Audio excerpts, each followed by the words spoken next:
اور اب چین سے آپ کو خبر دیں، جہاں کرونا نے پلٹ کر وار کر دیا۔ ایک دن میں 3 افراد کی ہلاکت اور 26 افراد سے زائد کیسز نے خطرے کی گھنٹی بجا دی۔ ریسٹورنٹس اور مالز بند، اسکولوں کو بھی تالے لگ گئے۔ آن لائن تعلیم کا سلسلہ پھر شروع ہو گیا۔ کیا ایک بار پھر چین سے کرونا کا پھیلاؤ شروع ہونے والا ہے؟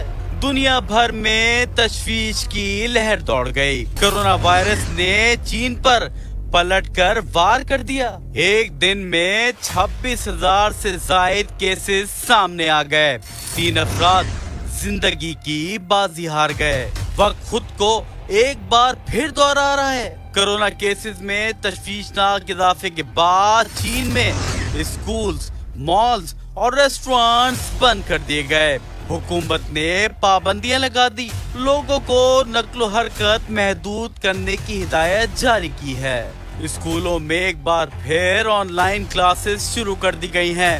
زیرو کووڈ پالیسی کے تحت بڑے پیمانے پر ٹیسٹنگ کا آغاز بھی کر دیا گیا ہے۔